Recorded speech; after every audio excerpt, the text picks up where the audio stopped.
Banco Corbanca te acerca a lo que quieres ser.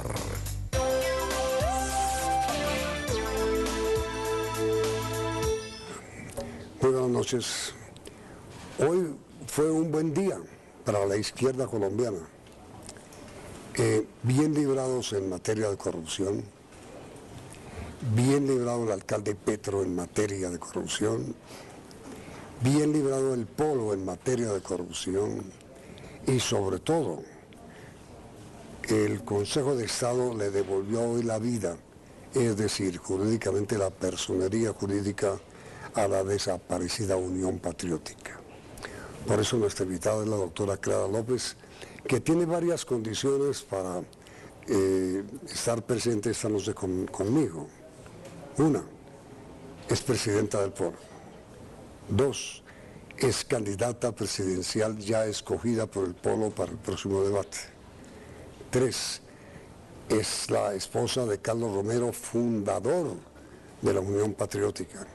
Cuatro, cuando era alcaldesa de Bogotá, publicó un libro que hace una reseña tan macabra como dolorosa y repugnante de lo que fue la matanza de la Unión Patriótica en Colombia.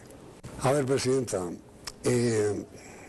primero, déjeme felicitarla por su operación, por el buen resultado de la intervención de la cirugía. Felicitarla a usted porque sigue con nosotros y felicitar a los médicos que hicieron esa brillante intervención.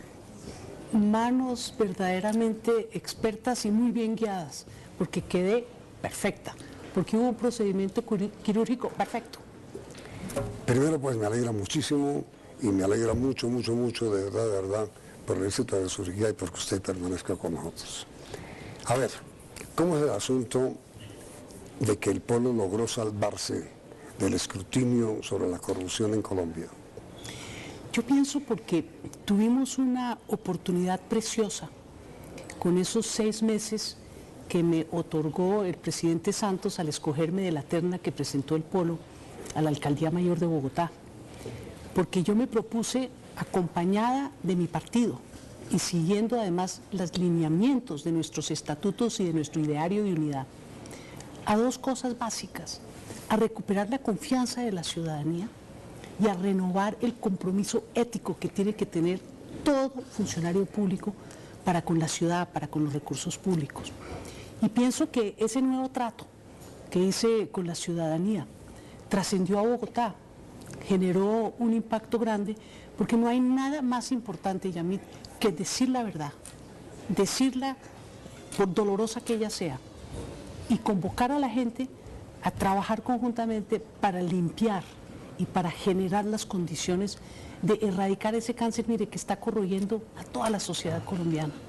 Ojalá fuera solo a la administración pública, a los partidos políticos, sector privado. Ya hemos visto terribles casos, eso de Interbolsa tiene conmovida a la sociedad. Así es que sí, ese es uno de los sitios donde tenemos que hacer una causa común nacional. Porque en el caso suyo, en el caso del alcalde Lucho, en el caso del alcalde Petro, se le pueden hacer muchas críticas a usted, a Lucho, al alcalde, pero ninguna los está acusando de deshonestidad. Y desde luego eso es muy importante porque esa es la conducta. Mire, cuando se habla del holocausto de la Unión Patriótica, cuando se habla de la gente de la izquierda, yo diría que uno de sus comunes denominadores más preciados es que hay gente sacrificada, es gente que no es amiga de los bienes materiales, es gente que no se desvive por la plata, es gente que se sacrifica por el bien común y por el cambio en el país. Pero antes de hablar de la Unión Patriótica y su renacimiento, doctora Clara, ¿qué es lo que ha impedido que, a pesar de que están en el poder en Bogotá, o han estado con usted, con Lucho, con Petro, qué es lo que ha impedido que se metan las manos en el gobierno? Yo pienso que eso, es que cuando uno hace parte de una comunidad, entre otras cosas, perseguida pero comprometida, donde todos nos miramos los unos a los otros, y se mete uno donde no hay retribución. Recuérdese que la izquierda se ha hecho en la oposición, se ha hecho donde es sacrificado y muy duro el camino. Entonces, eso no es uno de los elementos, eso no es uno de los temas que la gente en la izquierda la conmueva, que quiere un carro nuevo, que quiere... no son materialistas en lo individual, son garantistas en lo que tiene que ver con los derechos de la gente. Ahora, doctora Clara, siendo o habiéndose salvado el polo del escrutinio que se hizo sobre la corrupción, ¿para qué le va a servir? Lo pregunto de esta manera. En Colombia, desgraciadamente, como lo denuncia el estudio, se consiguen votos con corrupción, se compran votos, se maquinan con votos. La corrupción afecta al Congreso, que son elegidos, y a los partidos políticos, excepto el polo.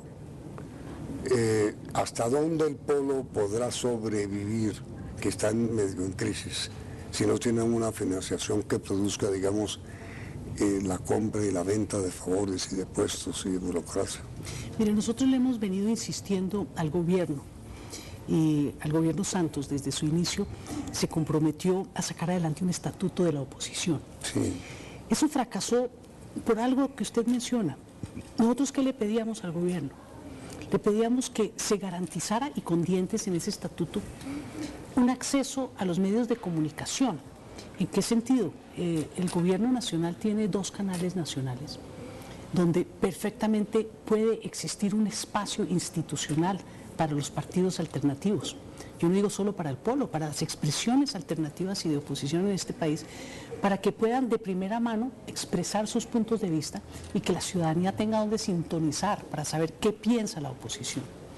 Pedíamos poder tener el derecho de controversia con el señor presidente. Cuando él plantea un punto de vista sobre lo que él considera es la reforma tributaria o su locomotora minera, que la oposición pudiera en igual tiempo y ante la misma audiencia plantear una opción alternativa y diferente.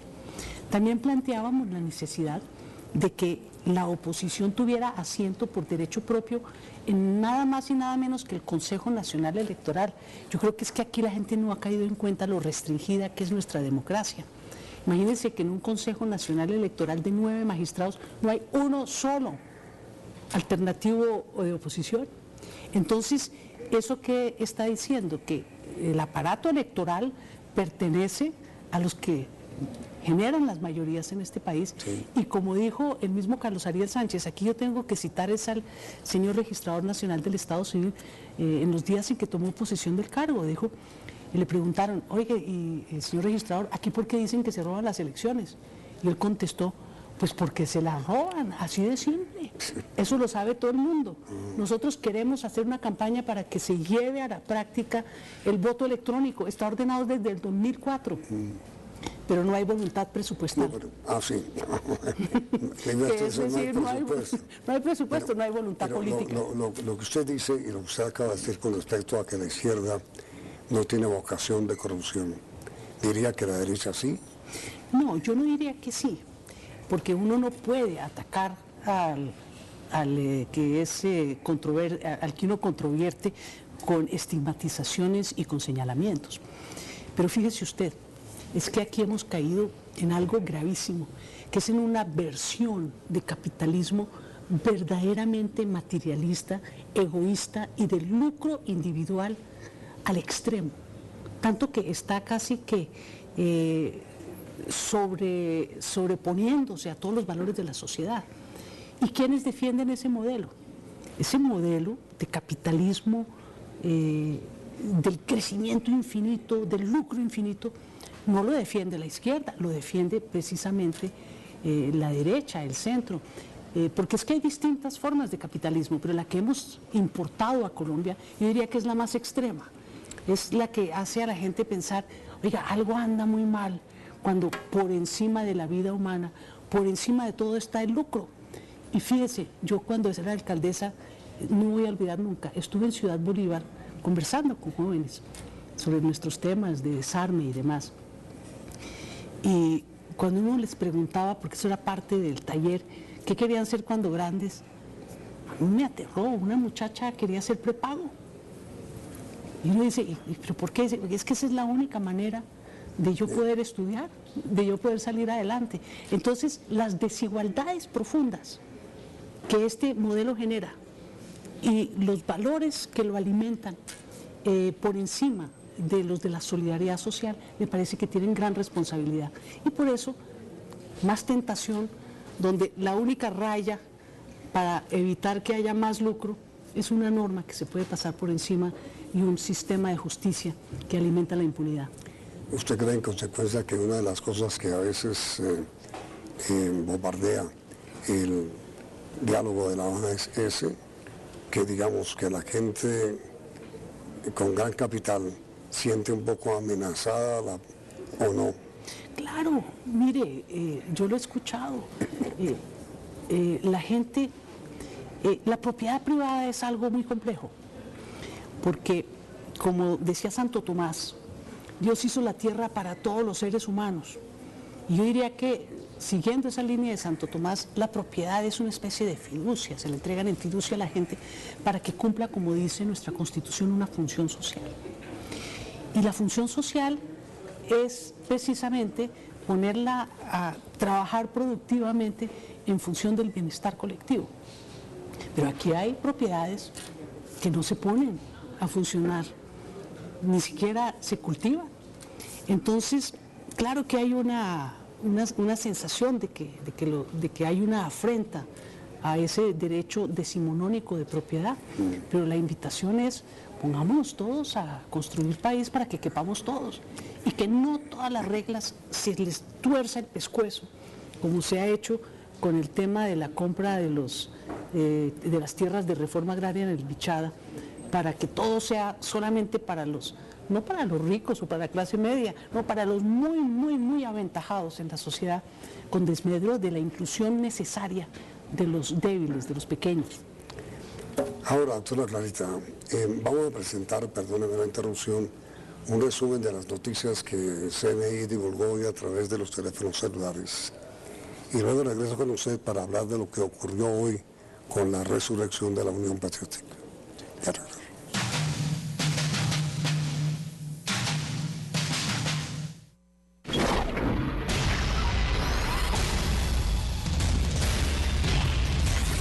Con los planes Seamos Claro, habla hasta con 6 elegidos completamente gratis. Llama sin pensar de qué operador son tus amigos. Activa tu plan y lleva tu smartphone a cuotas para que puedas llenar tu vida de más conversaciones. Buenas noches. A continuación, las noticias más destacadas que hoy martes 9 de julio registramos a través de nuestros servicios C-Móvil, de Claro y CMI. Comenzamos. En horas de la mañana fue entregado a la DEA Daniel El Loco Barrera, solicitado por 2 cortes de Nueva York y una de la Florida por narcotráfico. Barrera fue capturado en la ciudad venezolana de San Cristóbal en septiembre de 2012. El ministro de Exteriores de España, José Manuel García Margallo, ofreció este martes disculpas al presidente de Bolivia, Evo Morales, con relación al incidente presentado la semana anterior en Europa, y aclara que sí existen interpretaciones por las que está dispuesto a excusarse en nombre del gobierno español.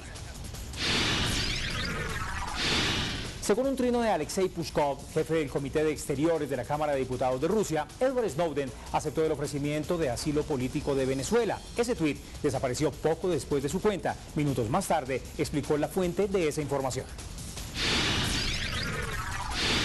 El gobierno de Colombia y las FARC culminan hoy en La Habana el 11º ciclo de diálogos de paz sin haber alcanzado aún acuerdos concretos sobre el tema de la participación política, aunque el debate avanza según la guerrilla. En su último discurso público en el evento del Centro Democrático en Bogotá, Francisco Santos tildó al ministro del Interior, Fernando Carrillo, de monigote y lo describió como el muñeco de los ventrílocos.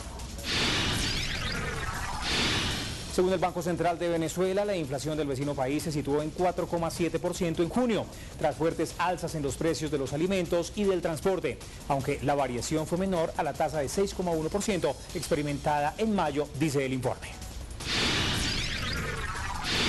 A 53 asciende el número de heridos por la explosión de un carro bomba en un barrio del sur de Beirut, Líbano. La explosión abrió un hoyo de 2 metros de profundidad y 3 de diámetro. La situación de seguridad en el Líbano se ha deteriorado desde el estallido del conflicto sirio en marzo del 2011. Según el DANE, en mayo de 2013, las ventas externas del país cayeron 2,5% con relación al mismo mes de 2012, al pasar de 5.403 millones de dólares a 5.266 millones de dólares. Ampliación y desarrollo de estas noticias en nuestra página web, cmi.com.co. Recuerde que también estamos en claro.com.co. C-Móvil es información en su móvil. Feliz noche.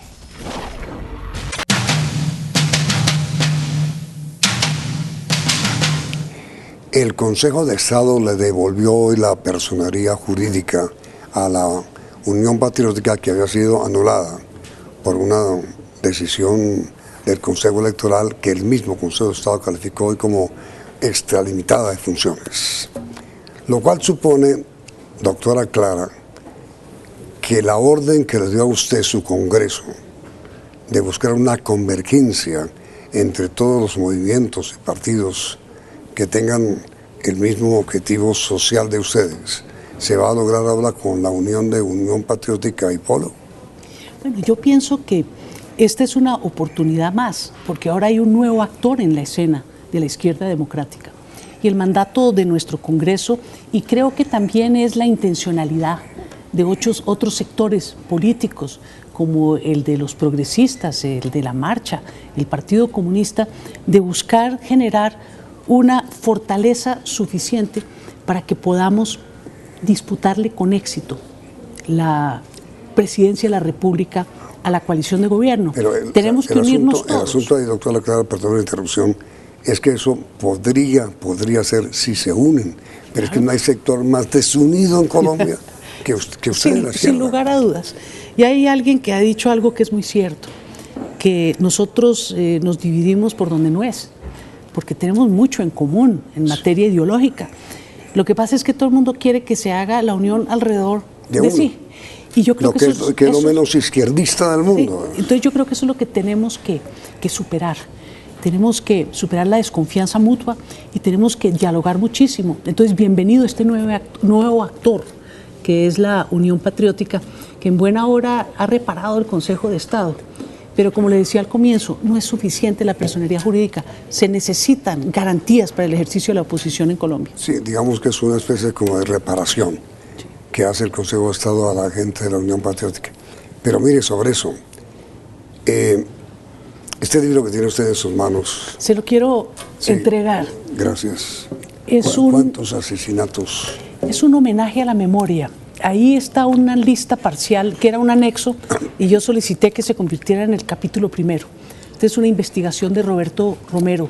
Solamente están unos 2.400 nombres de los que salieron publicados en los periódicos, pero desde luego la lista supera los 5.000 dirigentes nacionales, regionales, municipales.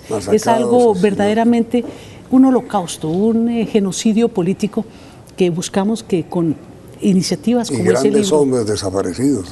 No, mire, Presidenta, perdón que la interrumpa, y hombres como Bernardo Jaramillo, como Pardo Leal. Sin lugar a dudas, fue toda la bancada del Congreso de la República, todos los dirigentes departamentales, municipales, sindicales, todos los luchadores de derechos humanos que hacían parte de ese movimiento político fueron exterminados. Estaba pensando, doctora Clarita, que uno de los pocos sobrevivientes de esta masacre fue su esposo.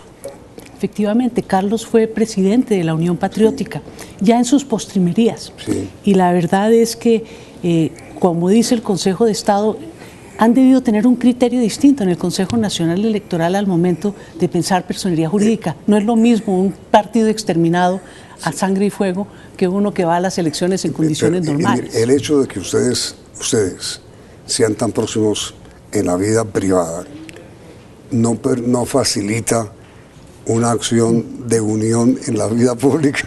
Bueno, usted sabe que Carlos Romero fue presidente de la Unión Patriótica, pero él es miembro del Comité Ejecutivo Nacional del Polo Democrático. Por eso. Los que van a recibir la personería jurídica serán otras personas que están todavía... Y él ya no vuelve a... No, pues nos tocaría a todos los que estamos en el polo irnos para allá. Yo creo que eso va a caer en manos... quienes hicieron la demanda fueron militantes de la Unión Patriótica. Yo me imagino que ellos tendrán que determinar cómo van a reestructurar el partido. Pregunta final que es para usted, doctora Clarita, y también para nuestros televidentes. ¿Usted cree que será posible que la izquierda de Colombia, petristas, progresistas, comunistas, polistas... UPCistas. ¿Cuál? UPCistas de la UP. No, UPTistas lleguen unidos a elecciones, ¿lo cree posible? No solamente creo que es posible, creo que es necesario y es una responsabilidad histórica. Todos tenemos que hacer nuestro mejor esfuerzo. Entonces voy a hacer las dos preguntas. Primero, ¿ustedes creen que es necesario que todos los sectores, movimientos, partidos de izquierda se unan? Y segunda pregunta, ¿ustedes creen que es posible? Que eso es distinto. Los invito a que voten sí por ambas. No sea tampoco. Los resultados de la pregunta saldrán al final de la emisión. Doctora Clarita, muchas gracias. Me alegra mucho verla tan bien, tan repuesta y tan asada. Muchísimas gracias. Muy amable usted. Vienen las noticias del mundo porque comienza la emisión central del Noticiero CMI.